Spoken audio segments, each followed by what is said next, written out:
What happens in the sky affects life down here on Earth. The Celestial Compass shows you how and guides your way with astrology you can use from professional astrologer Kathy Biehl.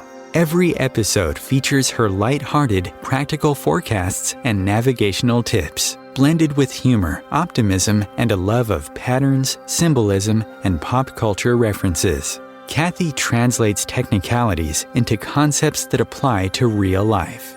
You'll learn how the current moment ties to where we've been, from the recent past to cycles that last happened years ago, and get a look at where we're heading. And much more, from special topics to special guests. The Celestial Compass, enlightening, entertaining, and empowering. Here's your host, Kathy Biehl. Greetings, Earthlings. This is Kathy Biehl, host of Celestial Compass, with a special Mercury retrograde blessed solstice edition of the show. A very quick forecast before we talk to our very special guest. Just a quick update. We have entered into Cancer season.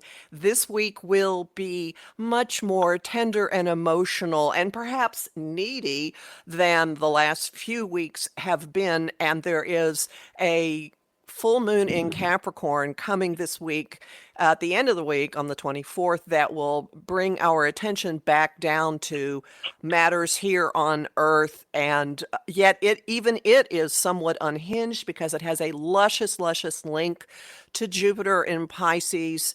Just know that the last 2 weeks of the month are a time to dream, to allow yourself to take some time off, to imagine how your life could be more satisfying, and to bring personal meaning into the goals that you are setting for yourself. Short and sweet. Also, Mercury is going to turn direct. Thank God. And with that, we're going to turn to everybody's favorite topic, relationships. And I am thrilled to be meeting an astrologer whose work I have been following for some time, Margaret Gray of Ireland. She's an international consulting and teaching psychological astrologer and psychotherapist based in Dublin, Ireland.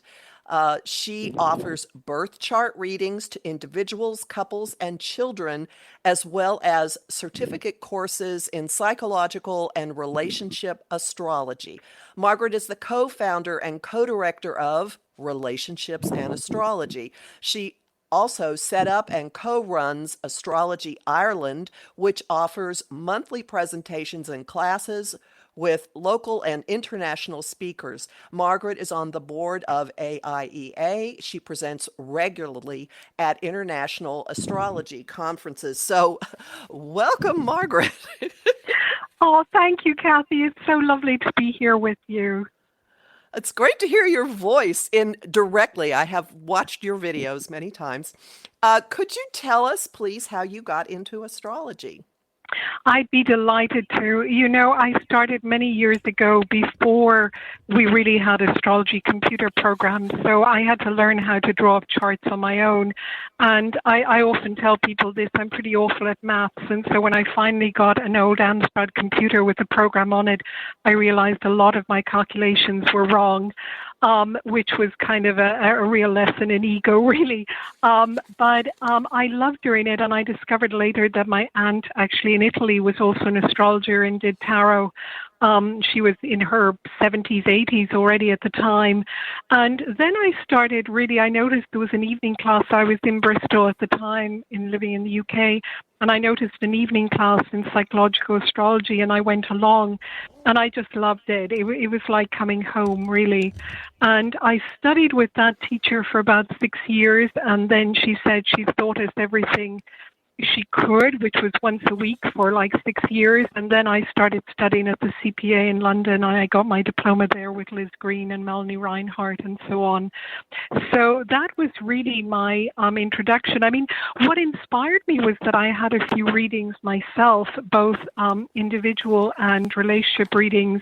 And I just thought it was fascinating. You know, it made perfect sense to me. So that was really my journey into astrology. And what drew you into blending astrology with the vast issue of relationships? Well, really, to put it quite bluntly, because my relationships haven't done so great in my lifetime, I think everybody has challenges in relationships, but it was really trying to figure out for myself what was going on in my relationships. And I think because, well, first of all, I've got Venus in the seventh house and Mercury there as well. So I suppose part of my role kind of as a bridge and trying to understand relationships comes from my chart. And really everything is about relationships. They're key to our human existence. As soon as we step out our door and we even go to the store to buy something, we are in relationship with other people. When we're driving along, we are in relationship with the other drivers. And I've always been fascinated by how we recreate the same patterns over and over and over in order to try and heal ourselves. And as a psychotherapist, I do a lot of work now with couples, but I also was a social worker at one point and worked a lot with children and families, and astrology was incredibly helpful to make sense of what was going on when sometimes, there were no other tools, there were very few other tools to really try and get a handle on what the dynamics were about. That makes absolute sense. I have certainly found that by looking at the charts of two people who are involved in a situation, you can see how they approach life and ways in which their approach is different than the other approach. And I always look at it as if you're screaming in Russian at somebody who speaks Spanish, the louder you scream, it's not going to get through to them. So if you understand how they actually process information, you can attempt to convey it to them in a way that's going to have meaning to them. Well, absolutely. And I think the wonderful thing, one of the many wonderful things about relationship astrology is that it depersonalizes why we react as we do. And it really helps us to understand why we get triggered by certain people or certain situations. And that means that we can take ownership of those triggers and work with them rather than project our kind of fears, our concerns, our past history onto somebody else and then say they are doing this to me. So I think, relationships are the greatest mirror we have in our life. They really help us to understand ourselves as we know well. And I think it's so easy for us to then blame the other person when we're going through changes within ourselves. And astrology gives us that map, that tool to really realize how is this about me and what is it about me? And, we can't change somebody else, of course, but we can certainly change ourselves. And so when we start realizing, goodness, I keep getting triggered when people do this or whatever, then we start realizing, okay, this is my pattern. This is something within me. And what can I do to change myself? And I think that's one of the beauties of relationship astrology. I think that it's practical. It's really about how we live our lives in a way that's more conducive for us to be happy individually and in relationship with others. So it's a very practical tool. It's not, pie in the sky in terms of just theory or philosophy. Oh, I agree absolutely. I'm curious, are there particular factors that you have found to be important, or is it really just on a case-by-case basis? In other words, if a couple comes to you, do you have places that you normally start in how you approach things? Absolutely. I'm a great lover of attachment theory, so I always go to the moon. I really think that so much of our interactions and the issues that come up in couples and also within family members, even with friendships, even sometimes in work situations, go back to the basics of attachment theory and the moon. Because if we're not familiar with what gives us comfort, with what soothes us, with what, how we nurture ourselves, then I think those needs come up so loud in our relationships and we're not even aware of what's happening. Often they're unconscious because it's so easy to be unconscious about the moon. So I always look at the moon and I look at, are the moons how do the moons relate to each other between these two individuals? Are they in signs that are more compatible, like, say, fire and air and earth and water, or are they in signs that we have to create more bridges between them? It doesn't mean that there's a lack of compatibility, but it just means we have to work a little bit more. And the other thing, that the other planet that goes alongside that is Mercury, because to me it's critical how we communicate. And if one person has Mercury in fire, excuse me, and the other person has a Mercury in water, they're two very different styles of communicating, because the Mercury in fire will talk usually give a lot of information, will talk quickly and may not actually remember even what they've said. Words come out easily, they flow. For a Mercury in water person, particularly if they're in a situation where they're feeling emotionally distressed, words can literally freeze, and so the person cannot utter anything, and it's much easier for them to write than to speak.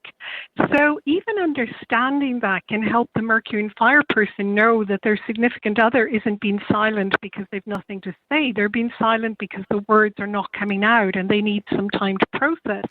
I mean, similarly for Mercury in earth also needs a little bit of time to process things, and Mercury in earth is quite concrete and needs concrete examples, whereas a Mercury in air has a lot of ideas and they can be very much intellectual concepts. But for the Mercury in earth person, they need it explained in a much more practical, real way.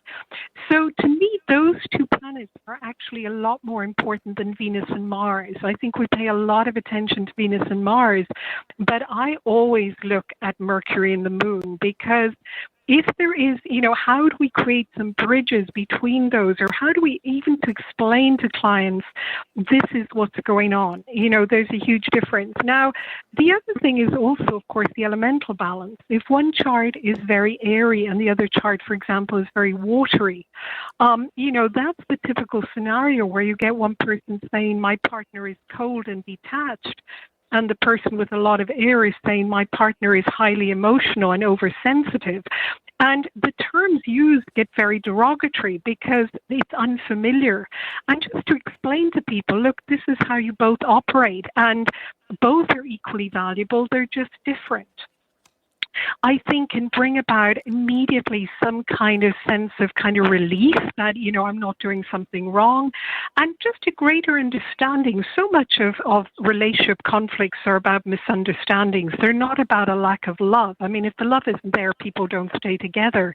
But if people stay together, usually there is love, and it's really more about tweaking things and finding bridges so that they can connect in a way that really works, better for both of them.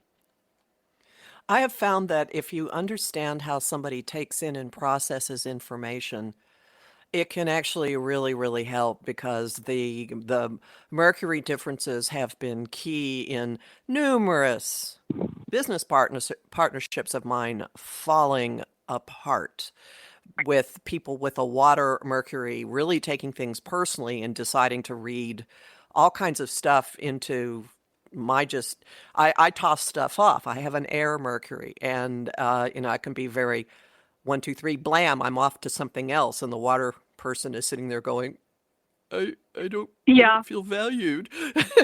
Yeah. So there are a couple different ways, all right? So we have different positions, different placements in the chart that can end up being very, very useful. I actually chart out 7 different areas of relationship: your drive, what you value, communication style, your emotional needs, your attitude towards responsibility and commitment. It's pretty easy to see what planets are behind that, and then look for where the gaps are, where the real discrepancies are. But so one way of doing this for people who have not actually explored this very far would be comparing the charts of the two individuals in the relationship, which is what you have actually been talking about at this point. Absolutely, the synastry, yes. Well, the comparison of both, and then the synastry, the overlay of one on top of the other, yes. And the synastry would show where somebody's placements fall in the other person's chart. Yes, Like absolutely. I describe it often as, those old negatives from cameras. You kind of put two negatives on top of each other.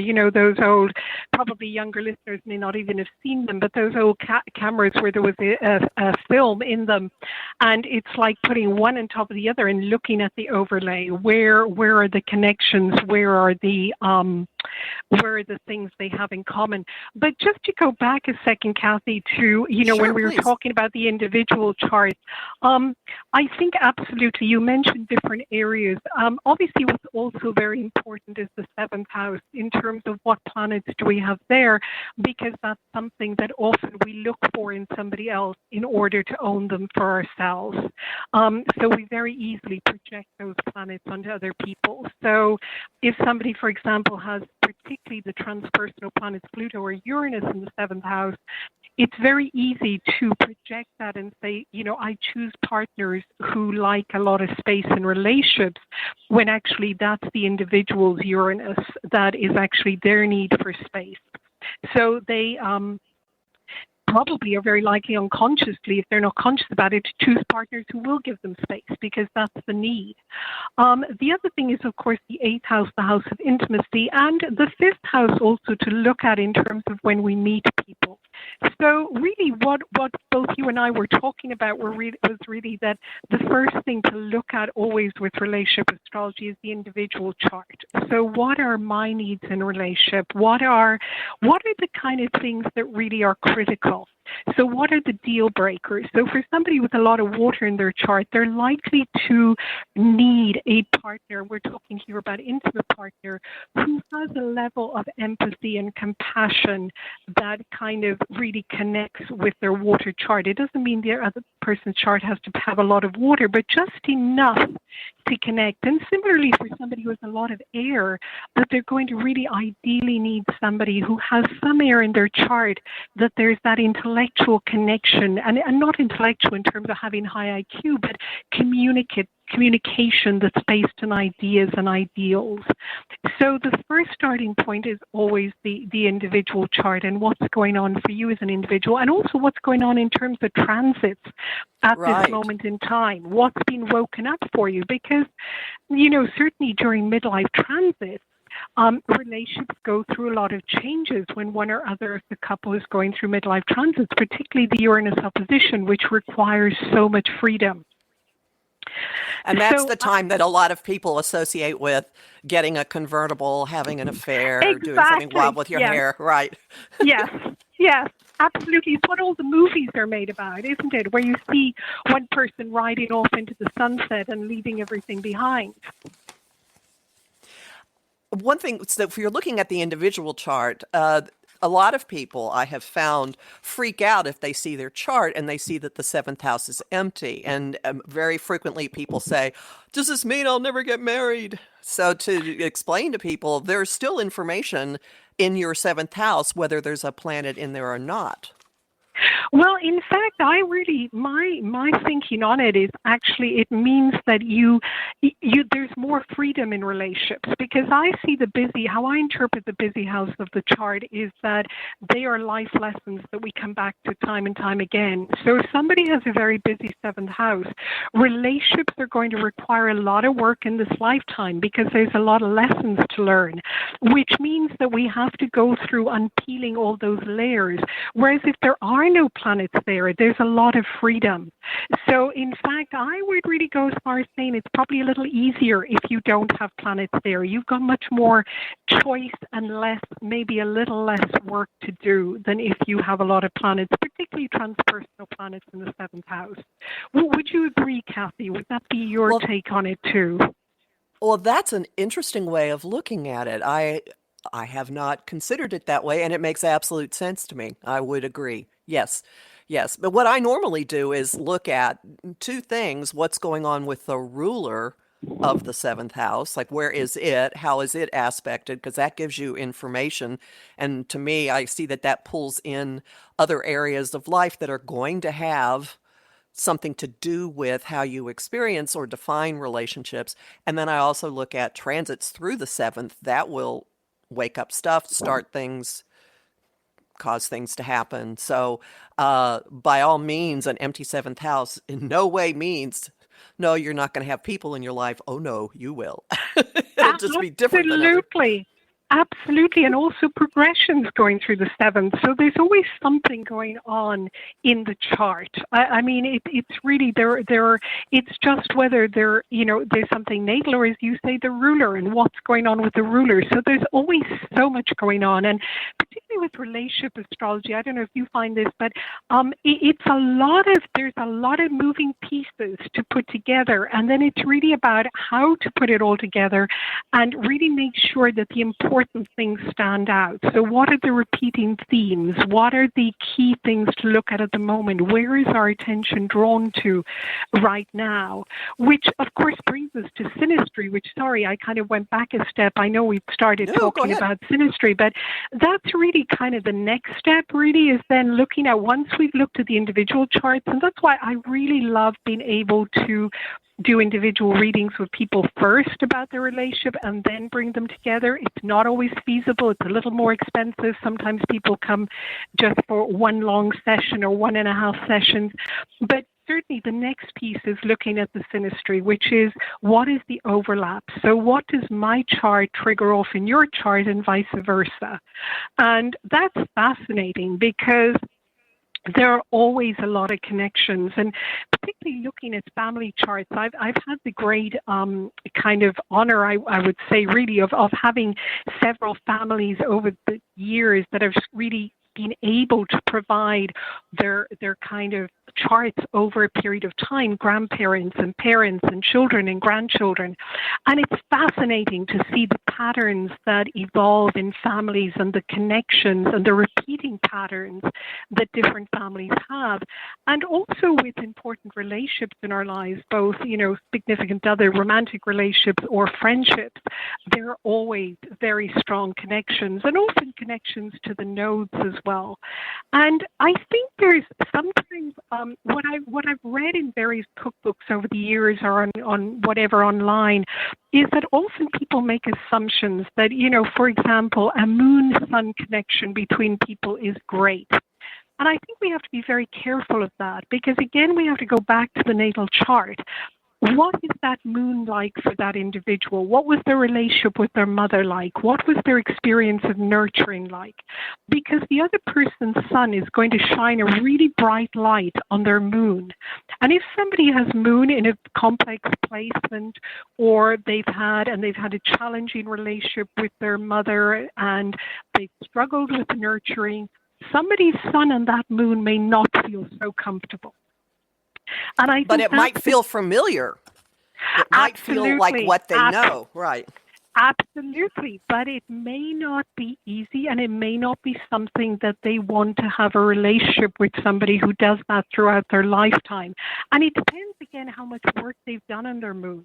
So the synastry from one person's chart to the other depends on how much work each individual has done on the planets that are aspected. If somebody has very low self-esteem and somebody's planet lights up their Venus, it may not feel very easy, and they may not be ready or willing to do the work required to work on their Venus at that point, which is why the foundation work of working on the individual chart, knowing where somebody's at, how conscious they are of their planets, really, I think, makes a huge difference, and why we can't just, I would suggest to people, be careful when you look up your synastry aspects online. You say, oh, that's a great aspect, or that's an awful aspect. Like, for example, Saturn aspects, intra-aspects are considered difficult, but actually, to me, they really can help the relationship manifest, and the relationship really can give it enormous continuity to really have, for example, a Saturn-Sun synastry intra-aspects. What do you think, Kathy? I say Saturn is the glue, all right? Exactly. When I see strong Saturn links, I go, you're not getting out of this one. Not easily. Yes. It's with you. Yes.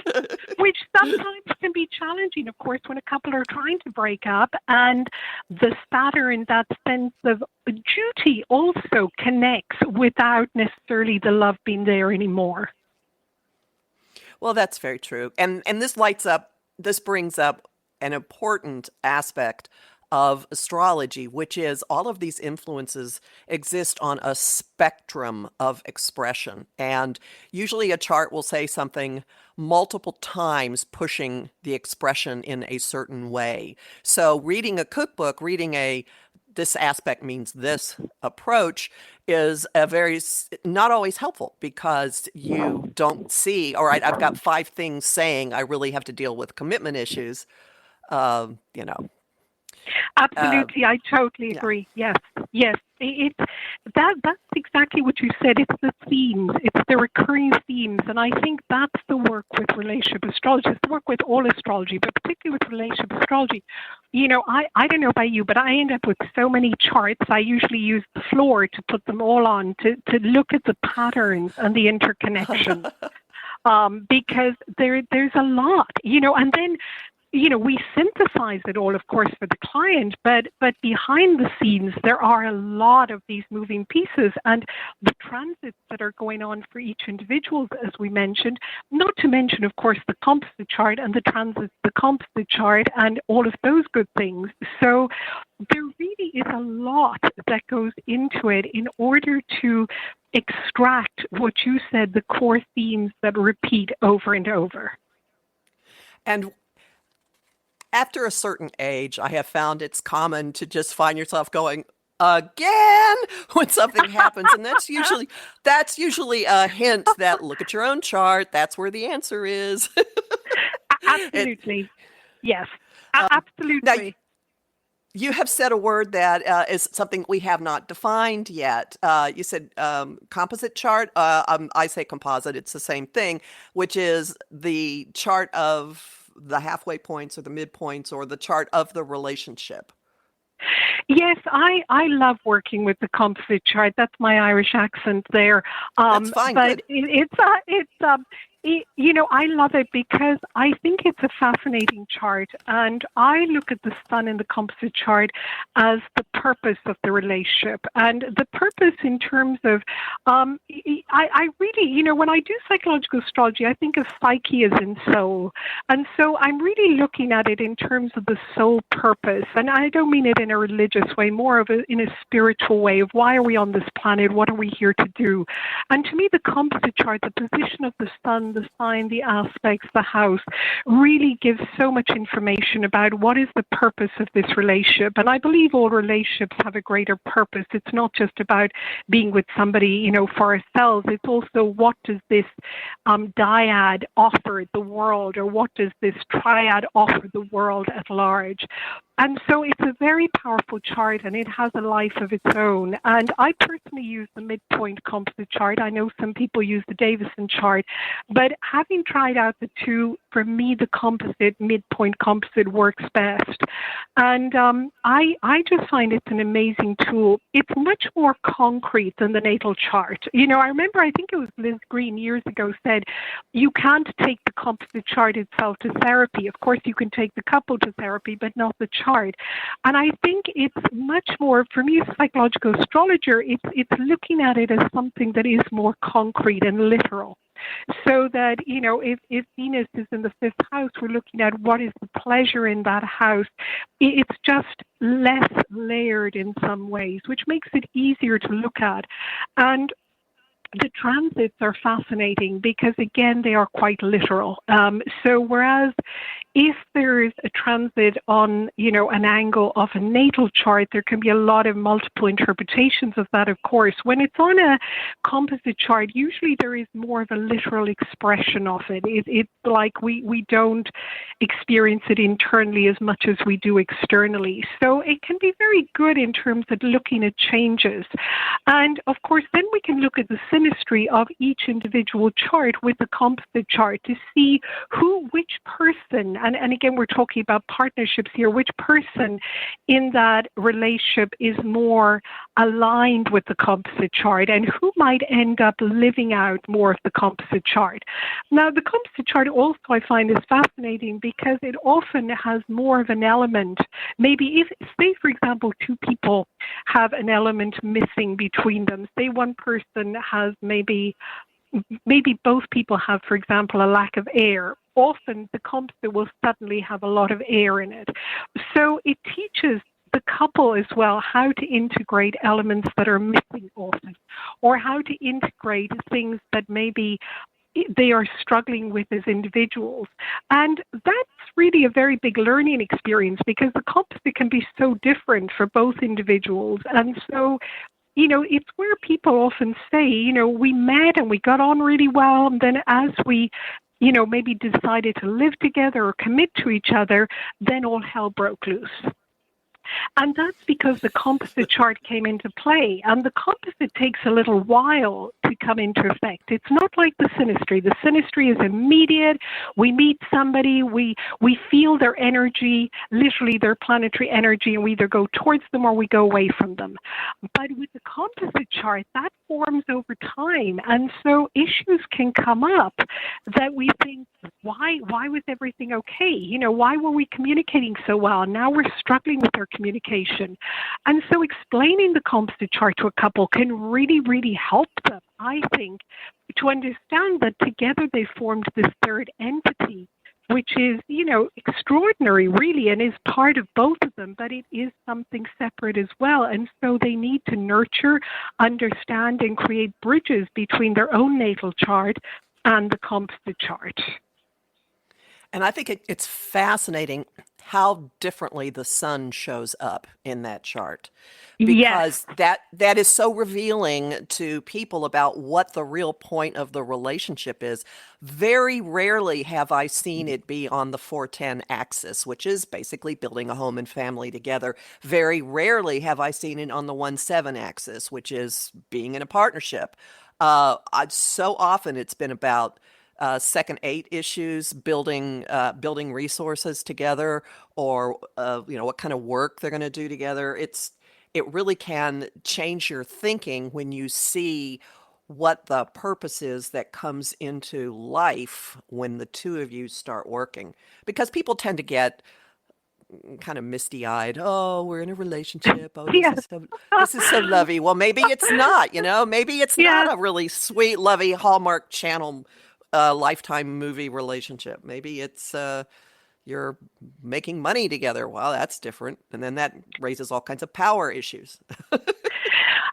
Absolutely. And I think also, with the Uranus-Saturn square, a lot of us, of course, have been looking at how are relationships changing. And I think there are huge changes going on in the world in terms of relationships. And of course, COVID has changed also how we view relationships and our experiences. So I think we are in a period of time where we're really evolving very rapidly. And expectations of what relationships ought to be about. I mean, it wasn't that long ago where you think that a marriage contract was primarily a business affair. Certainly here in Ireland, it was about the exchange of land or bringing pieces of land together. It was like, well, you've got this piece of land, you're going to marry that person, get that piece of land. So they were very practical, concrete exchanges. And then they became more love affairs. And, now we're going into this very Aquarian time, I think, where really we're looking more at the value of friendships. And over the COVID time, a lot of people were saying, if it wasn't for my friends, how would I have survived this? And so, it's like we're really beginning to value our tribe, our connections with others that aren't necessarily even blood family.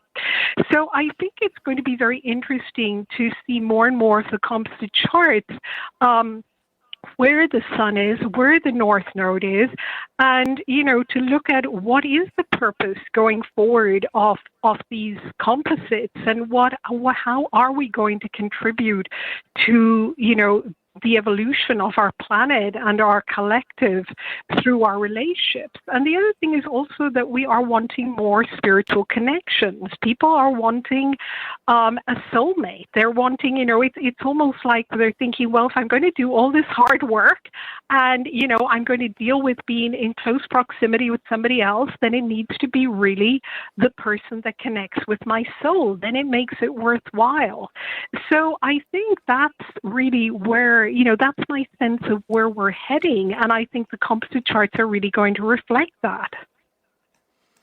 I am certainly going to watch for that. That is an excellent call for this. I've certainly been seeing that the last year, especially after all of the outer planets plowing their way through Capricorn and changing our sense of security and foundations. I've been watching people simplify and get extremely focused on what their non-negotiables are and giving up a lot of stuff they thought was important. And there's been an online connection culture that has been thriving. Artists continuing to find ways to be together using technology. I've been in a lot of that, and friends meeting regularly using technology. And now that things are opening up a bit and people can go back out in the world a little bit more, um, honestly, I'm watching people have a very different sense of how many people they actually want to have in their lives, like streamline, like, okay, instead of a huge Absolutely. tribe of people, a very small, focused, we have similar goals, we have similar values, we're working together as a giant interwoven safety net. Absolutely. And I think as astrologers, we kind of saw some changes. I mean, I look back to the the Pluto-Uranus square. And, I think that was our first kind of opportunity to really shift and change things. And I think as a global community, we didn't do such a great job. And so when it came now to the more recent transits, we're still doing a lot of work. But I think the changes really were starting then. And I think, whilst, when I was talking also about spiritual connections, I think that's the Neptune in Pisces that is the underlying, reminding us we're all interconnected, we're all one, and that our work is one of love and compassion.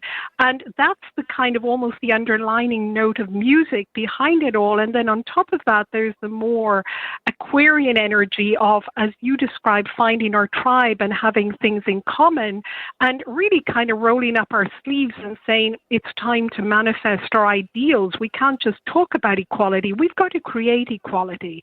And we can't just worry about our planet and the ozone layer. We've actually got to make changes and do something different. So I think there will be an increasing number, as you describe, of connections based on what we want to contribute to the universe. And I think there are going to be quite radical changes happening over the next 10 years or so. And I want to go back to the issue of power with Pluto sitting near the end of Capricorn. Power is an ongoing issue in relationships, and it's often the unspoken issue. And I have certainly been observing, particularly since the Uranus-Pluto square, an ongoing realignment of power between masculine and feminine, which I think is ultimately really going to affect how individuals connect with each other. Yes, I mean, I think, the interesting thing is that I think even the concepts masculine and feminine are going to disappear at some point. I think it's, we've lived in a society that has, kind of institutionalized inequality and, has created inequality based on difference rather than connection based on difference. And I think it's not about getting rid of difference, it's about actually getting rid of inequality. And I agree with you about power. I think power is a huge issue. It's an issue across the board in everything, in gender, in sexuality, in race, in culture, in every aspect of our life. And I think that is, we have to tackle it. We've really avoided it. And to do that, I hope that Pluto in these last degrees of Capricorn will really kind of help us do the work of dredging up everything that we have pushed under the carpet that's been smelling really, really badly in terms of power differentials and power inequalities and institutionalized power inequalities.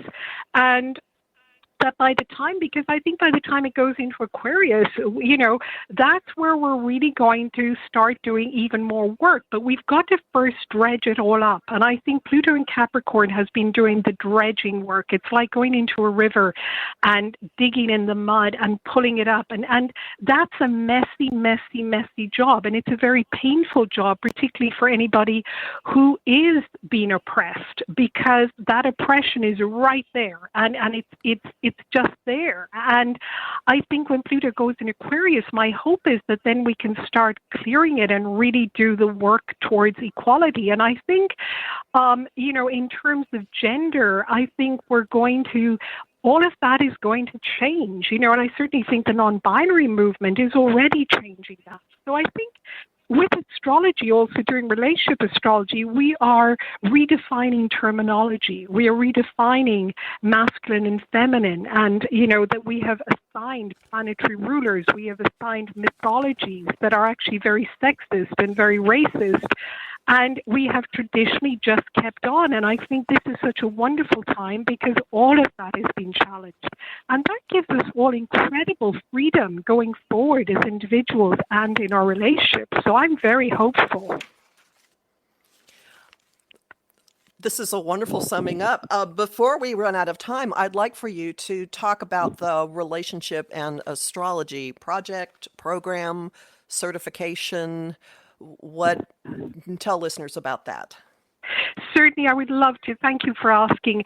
About 4 years ago, Armand Diaz and I set up Relationships and Astrology, and it really came about because Armand had written his wonderful book called Separating Aspects, and we knew each other as colleagues and friends over the years. That I knew he was interested in relationship astrology, and so was I. And so we met at one of the many conferences. We just said, hey, do you fancy doing some work together?